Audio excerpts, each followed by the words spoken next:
Antes de que se sienten, vamos a leer el texto. El texto de hoy es 1 Pedro, capítulo 3, comenzando el verso 18.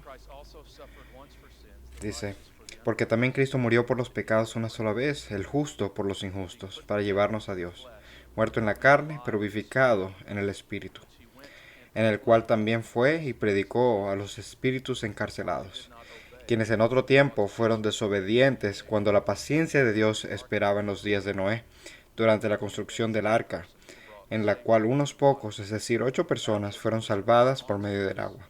Y correspondiendo a esto, el bautismo ahora os salva, no quitando la suciedad de la carne, sino como una petición a Dios de una buena conciencia mediante la resurrección de Jesucristo, quien está a la diestra de Dios, habiendo subido al cielo, después de que le habían sido sometidos ángeles, autoridades y potestades. Esta es la palabra de Dios. Amén. Pueden tomar asiento. Vamos a orar. Padre, decimos con Jeremías el profeta, tus palabras nos alimentan y son nuestro gozo y nuestro deleite. Señor, que tu palabra nos consuma hoy, que nos olvidemos de la narrativa del mundo. Hemos escuchado suficientes noticias y cosas en el mundo. Ayúdanos a alimentarnos de otra narrativa hoy, de la narrativa de la novela de Dios, la historia verdadera del mundo, de la cual nuestro Cristo es el héroe. Ayúdanos a alimentarnos de esto. En el nombre de Jesús, todos dicen amén. Bueno, este es un pasaje de mucho ánimo, pero también es muy difícil de interpretar. El lunes, como a las 10 de la mañana, mi esposa Kimberly me pregunta, ¿todavía me has mandado a mí el sermón? Normalmente yo le mando mi sermón eh, adelantado para que ella lo lea. Y ella dice, bueno, es que este pasaje es bastante difícil, dame por lo menos un tiempo para estudiar, ¿no? Y Martín Lutero, el reformador, dijo de este pasaje que es un pasaje tan extraño como cualquiera en el Nuevo Testamento, que ni siquiera sé qué quiere decir Pedro aquí. Siempre me gusta la honestidad de Lutero. Y hay algo de lo que nos podemos identificar con esto, ¿no? Algunos de los aspectos aquí que pudiéramos decir, ¿de qué está hablando, chico? Que no entendemos bien qué es lo que está diciendo. Así que nos acercamos a este texto con una cierta humildad y con caridad también. Hay gente que ama a Jesús, que ama la Biblia, que ama los lenguajes originales, que han estudiado este pasaje y aún así están en desacuerdo sobre algunos aspectos en este pasaje. Ahora, con eso dicho, creo que el aspecto principal y el punto principal de este pasaje es claro. Si tú te preguntas cuál es el punto de este párrafo, creo que tiene que ver con el sufrimiento y la exaltación. Que el sufrimiento fue el camino hacia la exaltación de Cristo y que el sufrimiento también es el preludio a la gloria de los creyentes. Cristo Jesús ha puesto el patrón de sufrimiento y gloria. Él es victorioso y por lo tanto su pueblo está a salvo. No tenemos que temer el sufrimiento, no tenemos que temer la muerte, no tenemos que temer el poder de la oscuridad o el juicio final, porque Cristo ha triunfado. La victoria de Cristo nos recuerda que nuestro sufrimiento en esta vida es temporal y la victoria es segura, porque nuestro Cristo reina sobre todo el universo. Y Pedro quiere que nosotros veamos que Cristo reina sobre todo el universo. Ahora, la semana pasada vimos el versículo 13 al 14, vimos como cada pasaje habla con diferentes aspectos del sufrimiento cristiano, ¿no? Y al ver a este particular, al ver este pasaje en particular, Pedro quiere animar a sus oyentes, su audiencia principal, que el sufrimiento es el camino a la gloria, así que no deben temer del sufrimiento. De hecho, tienen toda razón para tener esperanza en medio del sufrimiento porque Cristo ha reinado, Cristo reina, Cristo es victorioso. Ahora, recuerda que la audiencia original de Pedro habían enfrentado algún tipo de persecución. Todavía no habían sido perseguidos a la muerte, pero en este punto habían sido ostracizados, se habían burlado de ellos, habían sido marginalizados. Y nosotros en este contexto, en Estados Unidos y en otros países del occidente, no tenemos ese aspecto, ¿no?, de persecución como cristianos. Sin embargo, la oposición y la burla es algo que nosotros los cristianos vamos a enfrentar si vivimos una vida de obediencia, ¿no? Como dice Pedro también en otras partes. Si no hay oposición en tu vida, puede ser una indicación que estás viviendo como el mundo. La obediencia a Cristo inevitablemente te va a llevar a algún tipo de conflicto. Por supuesto, no hacemos el mal para que nos suframos, para que nos odien. Pero al hacer el bien, aún así, como dice Pedro aquí, alguna gente se nos va a oponer y nos van a calumniar.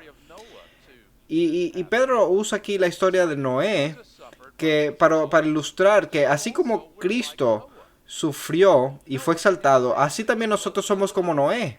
Noé era una familia pequeña que fue salvada del juicio.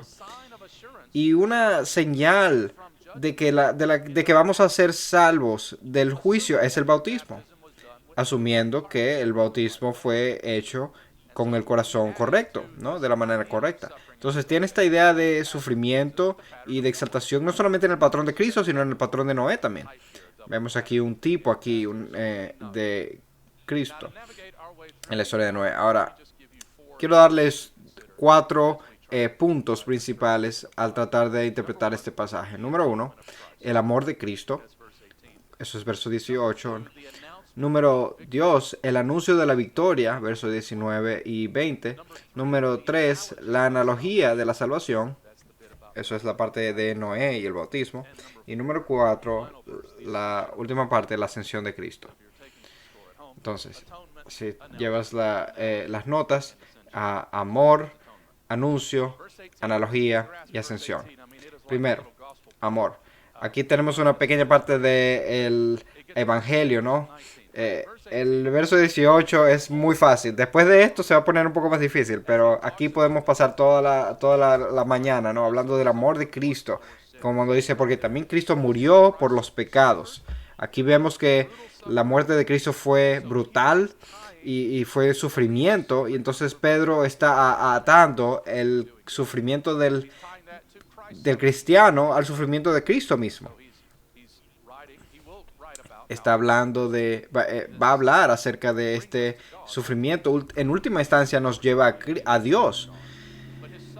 Pero el sufrimiento de Cristo también fue un ejemplo.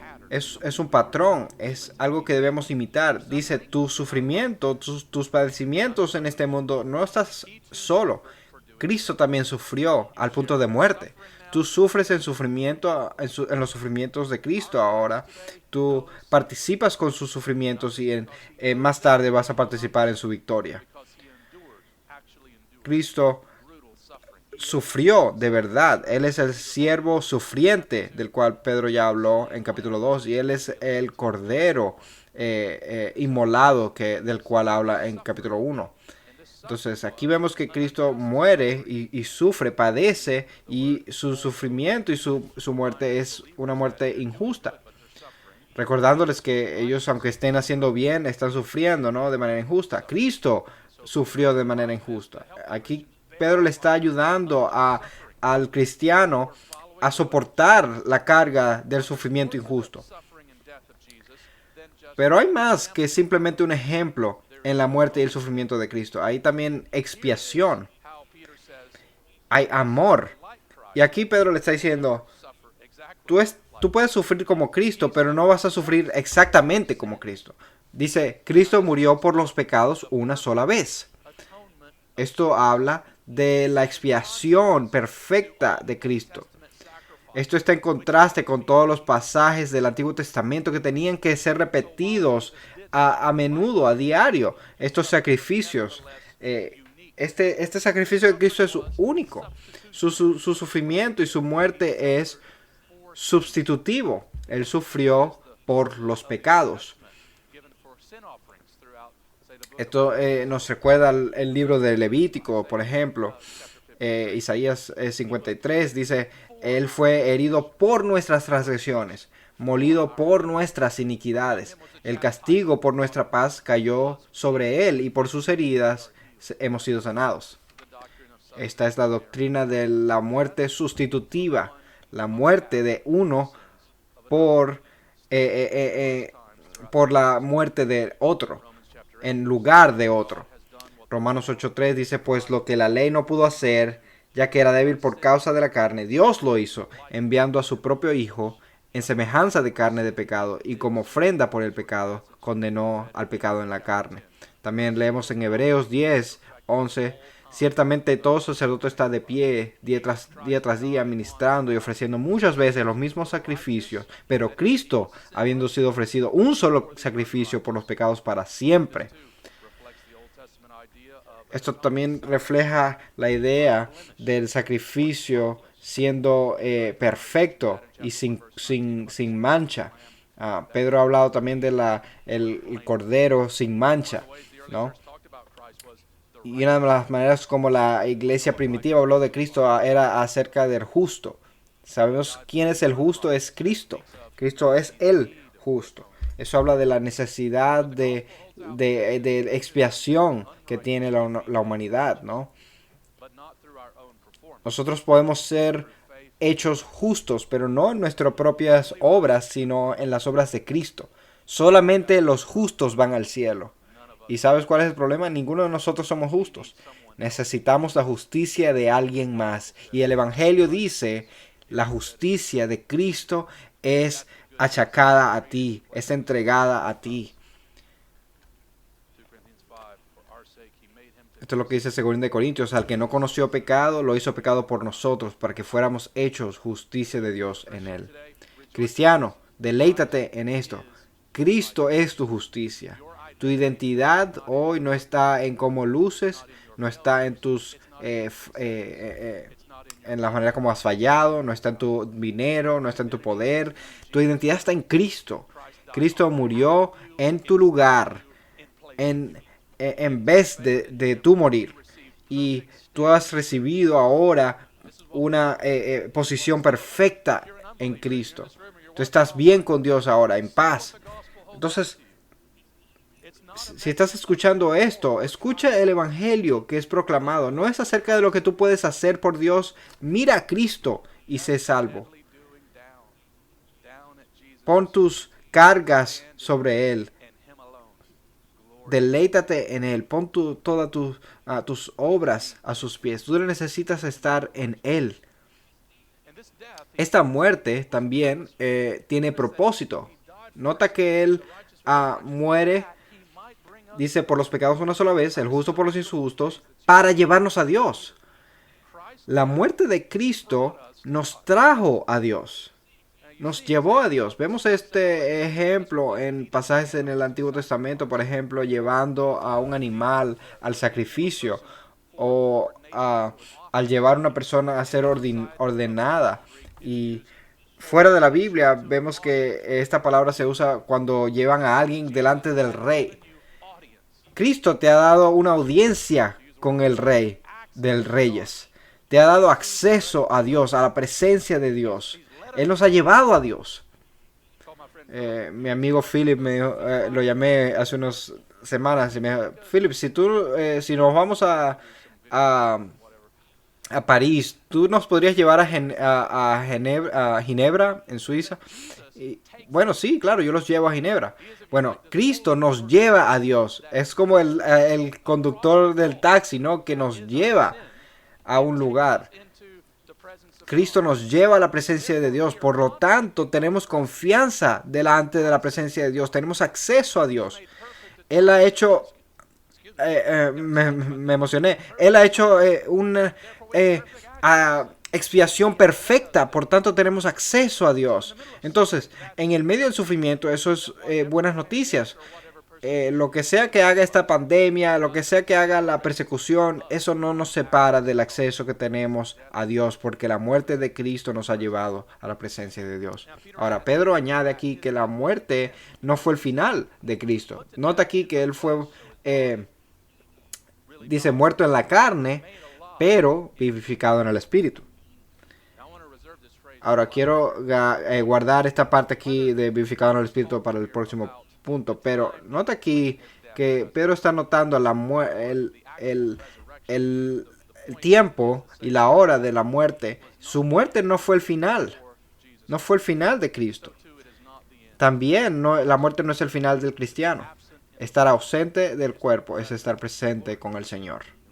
Y nosotros también un día vamos a tener un cuerpo resucitado. Entonces, iglesia, ve al Salvador hoy. Mira a este Salvador que te ha dado su justicia, que te ha traído a Dios. Y nos ha dado el patrón del sufrimiento y de gloria. Por tanto, no tenemos que sufrir, no tenemos que temer del sufrimiento. Punto número 2, el anuncio de la victoria. Aquí es donde empieza el debate de este pasaje y no quiero darles la historia entera de interpretación de este pasaje, ¿ok? Y no quiero que esto sea una clase de seminario. Simplemente quiero darle las tres preguntas principales. Las preguntas son de quién, qué y cuándo. La pregunta es, ¿quiénes son estos espíritus encarcelados? Segundo es, ¿qué fue lo que proclamó y lo que predicó Cristo cuando dice que predicó a los espíritus encarcelados? Y tercero, ¿cuándo fue que proclamó? Bueno, fácil, ¿no? ¿Quién son los espíritus encarcelados? Y realmente todo el punto va está anclado en este punto, ¿no? Las opciones son los que no son creyentes, los que nunca han creído, o los no creyentes del tiempo de Noé, o los espíritus son personas. Segundo, son creyentes del Antiguo Testamento que han muerto. Personas que han puesto su fe en el Mesías que había de venir. O tercero, son ángeles caídos, espíritus malignos, poderes de la oscuridad. Estas son las tres. Pudiéramos añadir quizá en la cuarta opción es los espíritus encarcelados son los que están en cuarentena en su casa por la pandemia. No, eso es bromeando. Ahora, ¿qué fue lo que proclamó Cristo? ¿Qué fue lo que predicó? ¿Predicó una segunda oportunidad de arrepentimiento?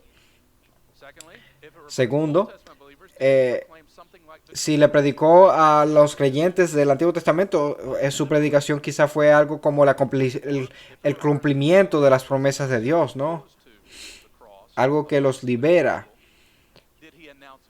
O si es a predicarle a los ángeles, entonces predicó la victoria, ¿no? Predicó la victoria.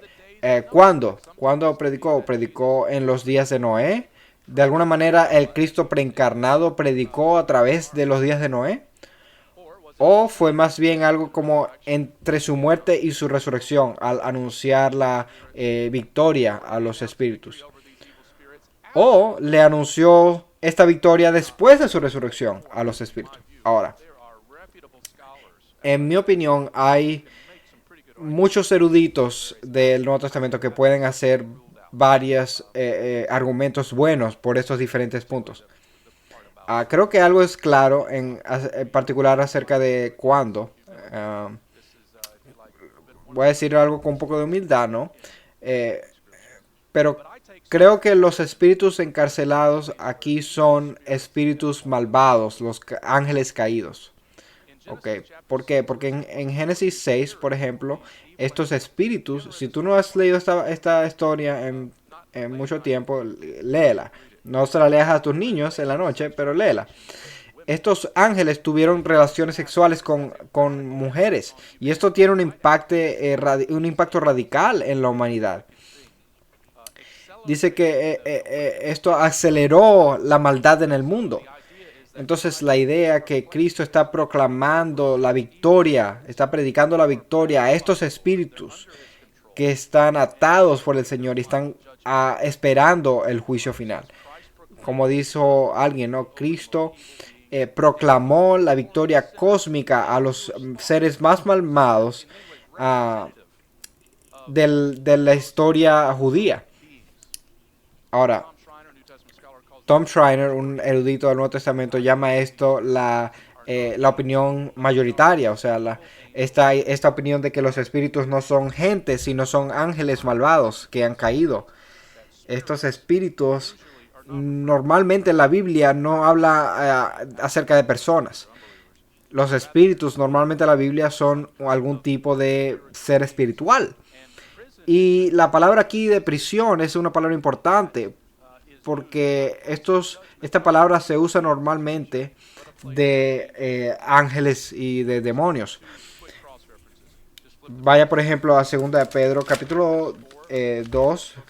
No, si Dios quiere vamos a estudiar este texto muy pronto. Pero nota aquí el paralelo en el verso 4. Porque si Dios no perdonó a los ángeles cuando pecaron, sino que los arrojó al infierno. Y nota aquí la nota en algunas Biblias al pie de página que dice Cártaro. Este cuarto que no es el infierno final, como dice en Apocalipsis, sino un cuarto que tiene en prisión algunos espíritus hasta el juicio, hasta el día del juicio. Dice, arrojó al infierno y los entregó a fosos de tinieblas reservados para juicio. ¿Ves? O sea, que los espíritus están ahí en ese lugar hasta el día del juicio. Y dice, los ángeles que no se quedaron, dice...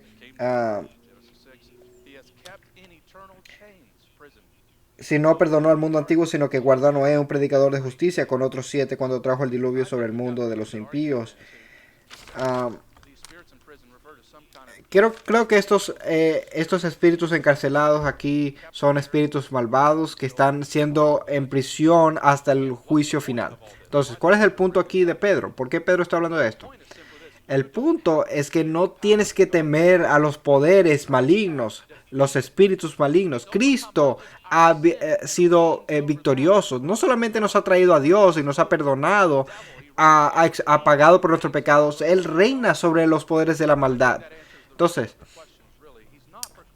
no creo que él está predicando una segunda oportunidad de arrepentimiento. Eso sería inconsistente con la Biblia entera, creo yo. Incluyendo segunda de Pedro, que está hablando de creer mientras estás viviendo. Más bien, Cristo está proclamando condenación a los espíritus malignos. Ellos están esperando el juicio final.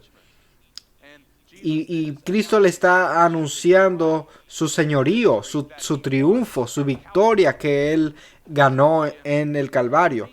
Esto tiene que ver con el tema de Pedro y el sufrimiento y la vindicación. Sí, los cristianos sufren, pero también van a ser vindicados. Entonces, ¿cuándo? La pregunta es los días de Noé, ¿no? Los días de Noé que dice el texto. ¿Cuándo es esto? ¿Es después de la resurrección o entre la muerte y la resurrección? Y yo creo que este tiempo es entre su muerte y su resurrección. Y hay varias razones. Una, creo que esta es la manera más natural de leer este texto. Si tú lees, por ejemplo, en el verso 19, el cual también fue predicado a los espíritus encarcelados. Esto tiene el flow narrativo del pasaje, ¿no? Vemos en el verso 18 descenso. Entonces vemos el verso 19, está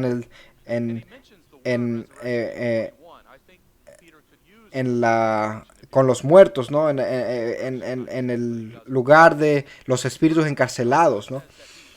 Y luego vemos la ascensión. Ahora, ¿cuándo fue a predicar? Si él predicó simplemente los días de Noé, entonces él no fue a ningún lado, ¿verdad? Si dice que fue y predicó, entonces fue a algún lugar. ¿A dónde fue? Es la pregunta. Entonces, ¿Cuándo pasó eso? Y yo creo que si tú eh, eh, ves el texto con cuidado, esto quiere decir que él fue en este tiempo entre la muerte y la resurrección. Y la razón por la cual usa los espíritus encarcelados aquí, y hablando en el verso 18, de vivificado en el espíritu, está atando espíritu con espíritu aquí. Entonces, para mí tiene que ver el tiempo en el que Cristo descendió a este lugar, ¿no? Ahora, vamos a hablar un poco del credo. Los credos apostólicos Atanasio hablan de que Cristo descendió. Y algunas traducciones de este credo dicen que descendió al infierno. Y no creo que eso es una buena traducción. No es una opción para nosotros. Cristo no descendió al infierno. Y un erudito, Michael Bird, dice que algunos traducen, derivan de una traducción errónea de la palabra latina inferos, que significa la tumba o al lugar de los muertos, el inframundo en un sentido. La idea es que el cuerpo de Cristo está en la tumba, pero Cristo desciende al lugar de los muertos. Una mejor traducción al inglés al español del credo es descendió a los muertos. Cristo murió y experimentó la muerte como todos los humanos. Su cuerpo fue enterrado y su alma descendió al lugar de los muertos. Descendió al compartimiento de los muertos justos, pero podía comunicarse con todos los muertos. De esta manera proclama la victoria a aquellos debajo de la tierra. Por eso dice el texto de Filipenses 2, ¿no? Que Cristo, todos van a proclamar que Cristo es Señor en el cielo y en la tierra y debajo de la tierra. Si quieres más información de esto, escucha mi sermón del sábado de Semana Santa. Entonces, el punto aquí es el mismo. Cristo anuncia su victoria a los poderes de la oscuridad y su condenación es segura. Entonces, verso 18, tú no tienes que sufrir y no tienes que temer el sufrimiento. Verso 19 y 20, no tienes que temer los poderes el mal y de la oscuridad, porque Cristo es victorioso. Ahora, versos 20 y 21. No tienes que temer el juicio porque Cristo es victorioso. Y aquí tenemos la analogía de la salvación. Es la analogía de Noé y del bautismo. Y Pedro empieza a desviarse aquí, a hablar de otras cosas, ¿no? Un poquito. Y eso lo hacen algunos predicadores también, ¿no? Cuando predican su sermón. Y Pedro empieza a hablar de otro tema un poquito difícil de entender aquí. Pero el punto creo que es que Pedro habla el sufrimiento de Noé y el diluvio, porque es una buena historia hablando de que no solamente somos como Cristo, sino que somos también como Noé, quien sufrió pero fue vindicado. Es decir, que la historia de Noé es una analogía de nuestra historia. La gente se burló de Noé, a pesar de que Noé estaba haciendo el bien. Estaba haciendo la voluntad de Dios. Él siguió avanzando. Y Pedro dice, note dos cosas de la historia de Noé. Primero, muy pocos fueron salvos. Segundo, fueron salvos por el agua. Verso 20, ¿no? Dice, durante los días de Noé, durante la construcción del arca, en la cual unos pocos, es decir, 8 personas, dice, en la cual unos pocos, es decir, 8 personas fueron salvadas por medio del agua. Dice, 8 personas, Noé y sus hijos, su esposo y las esposas de sus hijos. 8 personas en total fueron salvadas de este juicio, Y Pedro está diciendo, tú también vas a ser salvo del juicio. Y los escritores del Nuevo Testamento, como Mateo 24, usa esta historia de Noé como un tipo de juicio final que va a venir. Dice, hay salvación ahora, pero la salvación no está en un arca, la salvación está en Cristo. El arca de la salvación que salvó unos pocos es una analogía de la salvación que es disponible a nosotros en Cristo. En Cristo tú eres salvo del juicio.